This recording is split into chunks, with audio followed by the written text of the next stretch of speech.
Good afternoon, everyone. I can't see anybody there, so it's a bit of an odd experience.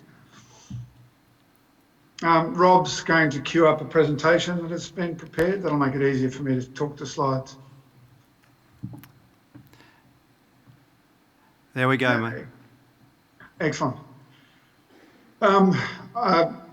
This is the first time I've presented to a large audience in this way, so I'm just assuming that you're all nodding and accepting of what I'm saying. So I'll just queue on next. For those who don't know me, I've been working with the NBTA for about a decade now, since I took up a role as in the dangerous goods section of the EPA, and there have been some significant changes and significant improvements in that time, and yeah, so the EPA has got a very active program for dangerous goods regulation in New South Wales.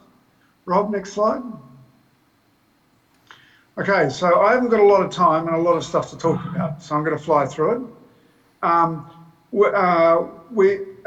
couple of years ago, we had some significant concerns about the way dangerous goods incidents were being managed, and we had a recovery roundtable at the time.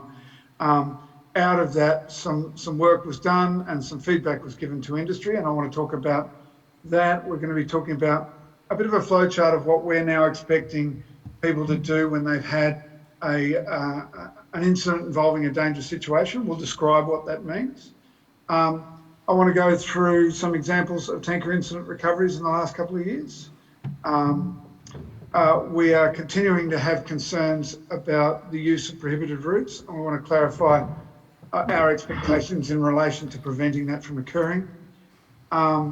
We put forward a proposal to prepare guidance on preventing truck fires with the assistance of Peter Hart, and that has progressed more slowly than we would like, but it has progressed somewhat.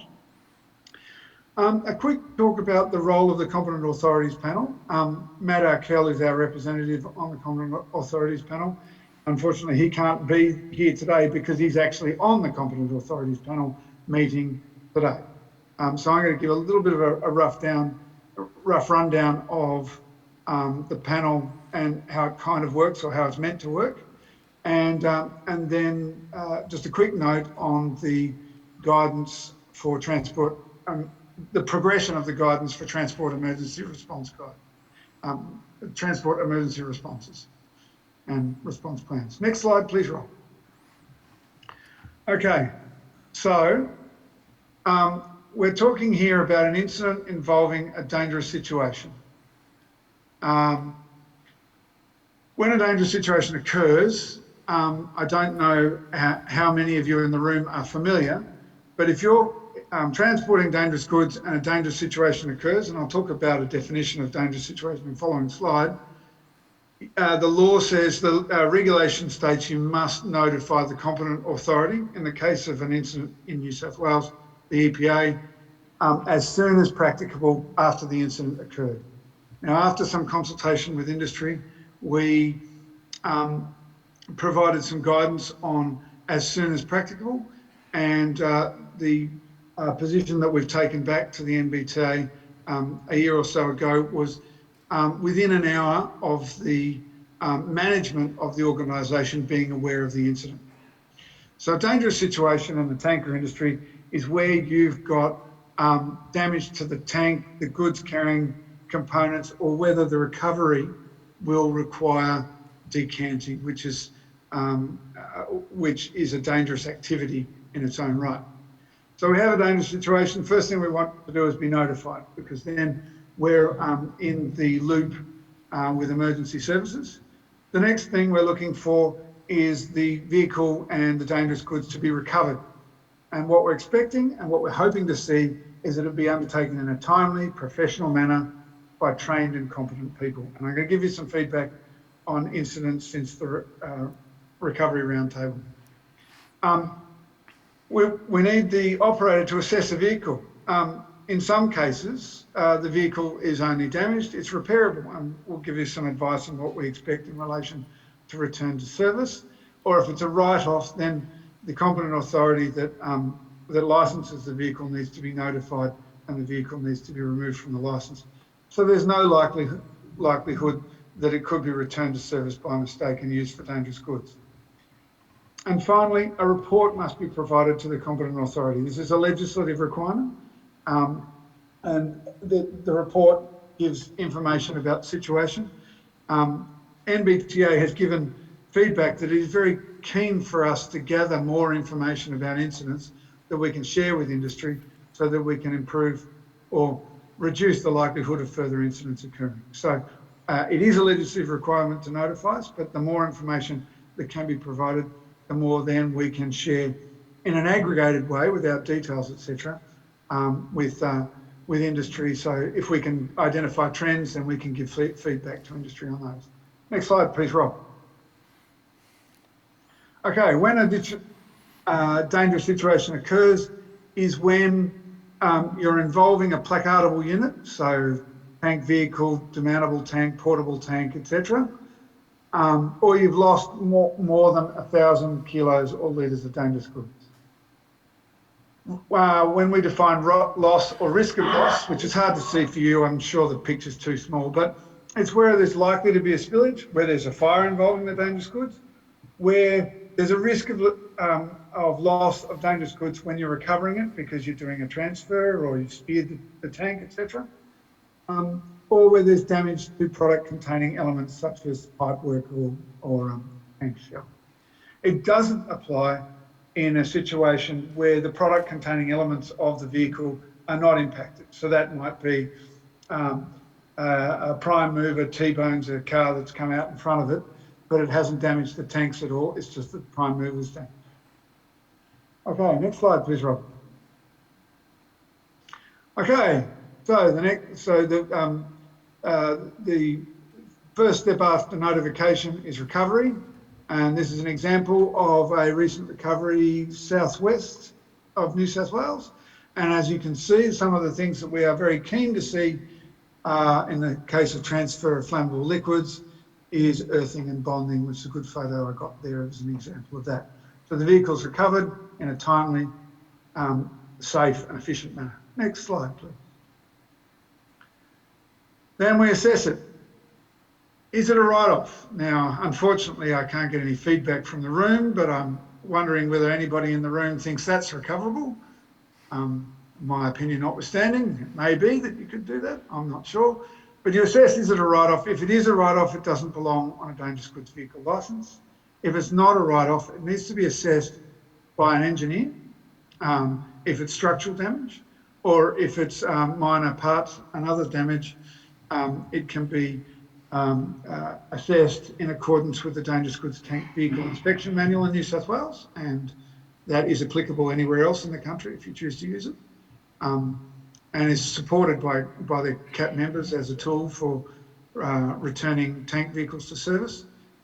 And once it's been assessed, it's been tested, returned to service, then the competent authority dealing with that needs to be notified and provided. Well, in the case of New South Wales, needs to be provided with the inspection report so that we can agree that the vehicle is free from a risk-creating defect. Next slide, please. Okay, then the final thing in those 4 steps that we mentioned there was report. I've just dropped in the clause that in the regulation that requires reporting. This is a clause in the New South Wales regulation. It comes from the national model law, so a similar clause, almost identically worded, will be in every other jurisdiction in the country, and you're required to notify the competent authority. And it's just basic details of the incident that allows us to understand what, where, how and why it occurred, and what recovery steps were undertaken, etc. Next slide, please. So we've also provided some guidance on managing leaks in transit. Unfortunately, we had a bit of a weird year last year for a number of reasons. Guidance didn't get published on our website. It has been shared with NBTA and publicly, and this is a guidance on what to do in the event of identifying a leak in transit. So weeps or sweats, they can proceed, but you can't be the vehicle can't be reloaded until it's been repaired. A drip or a leak is a dangerous situation. We must be notified.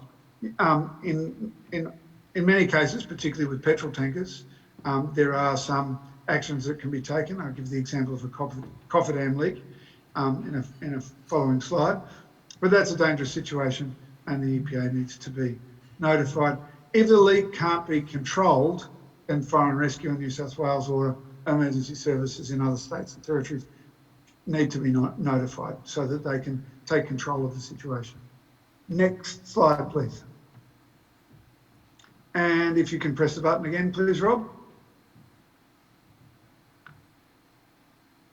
Now, normally in a presentation, I would ask the room, would you agree that this is a dangerous situation? Well, it's a drip or a leak between two compartments. The goods being leaked on the ground is unleaded petrol, and it's a significant leak dropping out of that. That is, by our definition, a dangerous situation, and we need to be notified. In the case of this one, the solution was simple by taking the screw plug out of the top of the tank and screwing it into that to allow a vehicle to proceed. The dangerous situation was contained. The vehicle was allowed to proceed. The proposed destination was Nowra, and this we found in Port Botany, and we disagreed with that proposal, and quite quickly a local petrol station in St. Peters was found to take the load from those two compartments, or the two compartments adjoining that leak. Next slide, please. Okay, so recent recoveries. This is where everybody's used to me waving a fiery brand and saying terrible things. That's not the case. We've had to date, I believe it's 6 recoveries, 6 incidents involving actual recovery rather than just damage to the vehicle. So rollovers in particular and a fire. And on every single one of those, the emergency services were asked, was the recovery done in a timely manner? Was it done professionally? Was the situation managed well? And the answer in all 6 was yes. So we can scroll through some of these photos. Here's another one. Would anybody disagree this was a dangerous situation? Were the compartments of fuel-containing elements impacted? The answer is yes. This was a fire, and I quote the attending fire and rescue officer said, "This is one of the best jobs we've seen and done in ages." They speak like that. And yeah, so the vehicle was, the fire was put out, the vehicle was decanted and then put on a low loader and moved away, all in a timely manner. It was a very professional job. Next one. This a light vehicle came in underneath the pipework of an ethanol tanker, and we had a leak from the compartment. Fire and Rescue putting down a foam blanket there. Again, advice from Fire and Rescue. Done timely, done professionally, happy with the job. Let's move on. No further action from the EPA. Next slide, please. This is a question I'd like to throw to the group, and I'm not going to get an answer, so I'll have to answer it myself. Is this a dangerous situation? Well, you've got the prime movers hit the wall, but neither of the tankers, the tank trailers, and they're empty. So I would argue that that's not a dangerous situation, but we would like to be notified as a courtesy if that happens in New South Wales, so that we're aware of it before we get called about it elsewhere. But there's no mandatory reporting if the product containing elements are not impacted. Next slide, please. Is this going to be a dangerous situation in a very short period of time? The answer is yes. I believe Matt has shown the video that I took this still from, and a takeaway message here is a reminder about soft edges. It didn't go very far at all off the centre line when they're doing that roadworks. It was soft enough just to pull him over and park him in the paddock. Next slide, please.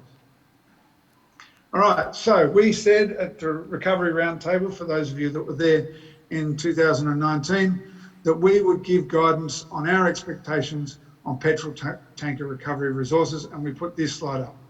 The slide is still blank, and that's for a reason. It's because all of the recoveries that have been done since then have been done professionally and in a timely manner, and we're satisfied that the behaviour change we were looking to see has occurred. We just need to see it continue occurring. Next slide, please.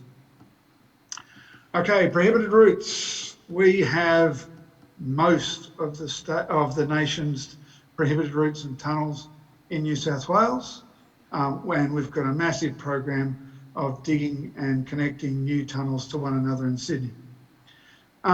We've been working with police, particularly the Highway Patrol at Port Botany and the Mascot Highway Patrol, and the Heavy Vehicle Task Force in relation to prohibited routes.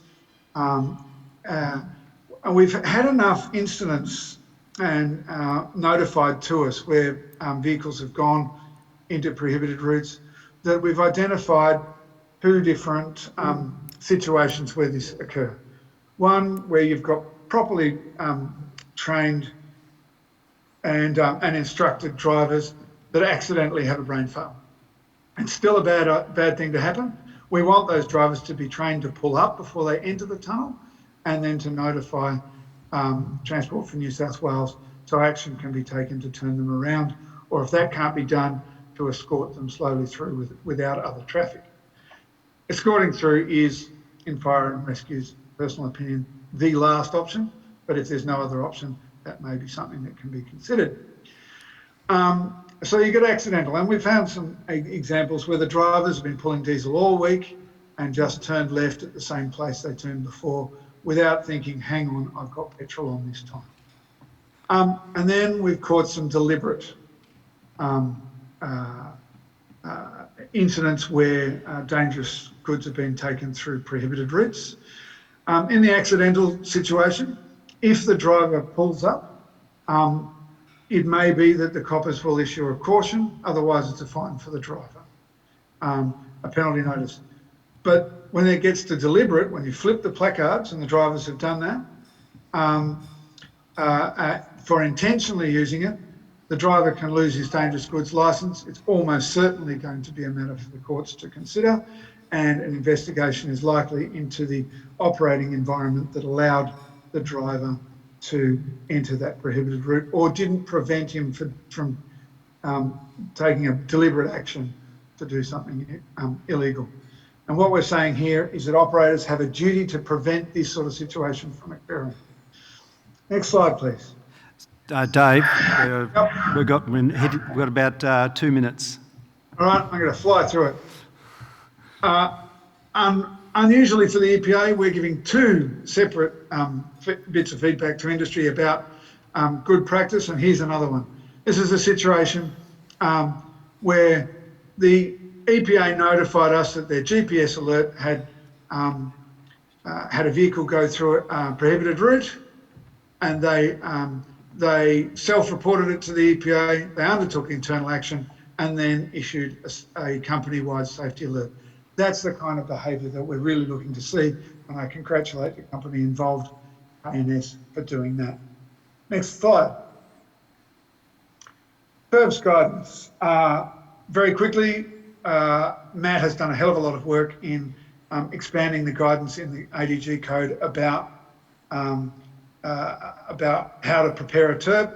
He's done a lot of work to make it very easy for companies to cover everything they need to in a TERP, and so it will be a usable and effective document.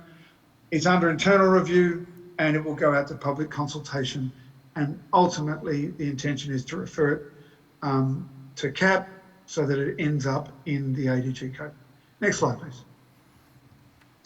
And finally, the Competent Authorities Panel. So we have national code, national laws, and there are minimal local variations.